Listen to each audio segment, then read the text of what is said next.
Dahulu kala, hiduplah seorang raja kayangan yang disumpahi oleh Batara Indra. Pasca disumpahi oleh Batara Indra, ia dan istrinya hidup miskin dan tinggal di hutan, hanya makan batang kayu dan buah-buahan.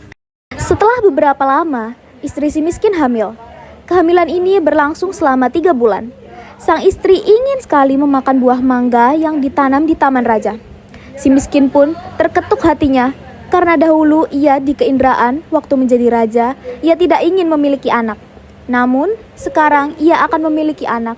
Wahai suamiku, aku mengidam ingin makan buah mempelem yang ada di taman raja.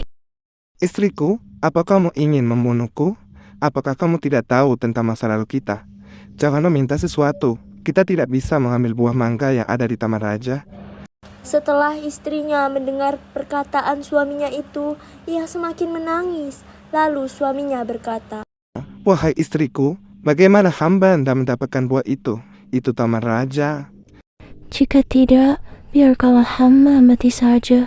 Jangan istriku, biarlah hamba pergi memohon belas kasihan pada orang-orang di pasar. Lalu si miskin pergi ke pasar mencari buah mangga. Setelah sampai di pedagang buah, ia ragu meminta buah mangga karena ia takut orang akan memukulnya. Hai orang miskin, apa yang kamu inginkan? Wahai tuan-tuan sekalian, hamba orang miskin memohon belas kasihan. Jika ada buah mempelem yang sudah busuk pun, berilah hamba satu sahaja. Kasihan benar orang ini, ambillah buah mempelem ini wahai saudara. Ini pula sedikit nasi dan kain baju untukmu. Si miskin pun heran, biasanya ia diusir, dipukul, hingga dilempari kayu dan batu. Setelah ia berpikir seperti itu, dalam hatinya ia pun pergi ke hutan untuk menemui istrinya. Istriku, ini buah mangga dan pakaian. Kemudian istrinya menginjak-injak apa yang dia peroleh si miskin tersebut sambil menceritakan apa yang terjadi.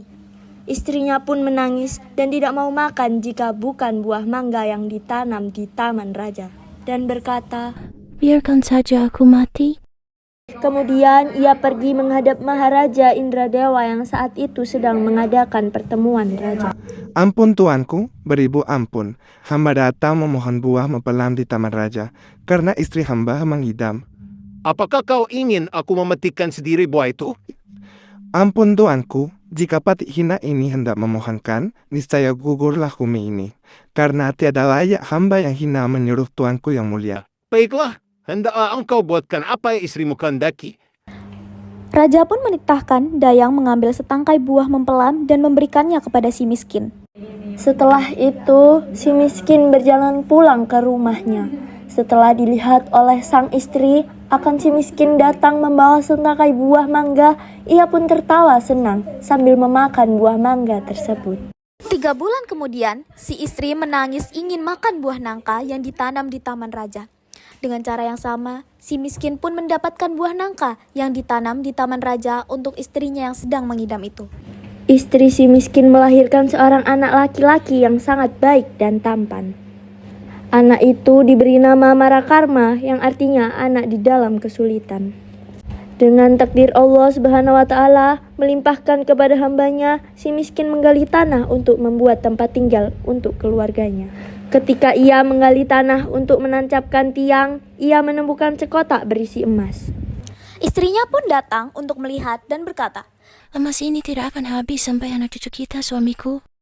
Istri si miskin menimang anaknya dan berseru, Jika engkau sungguh-sungguh anak dewa yang ingin merangkan wajah ibunda ini, biarkan negeri di hutan ini menjadi negeri yang lengkap dengan kota, parit, dan istana serta menteri rakyat dan semua raja-raja besar.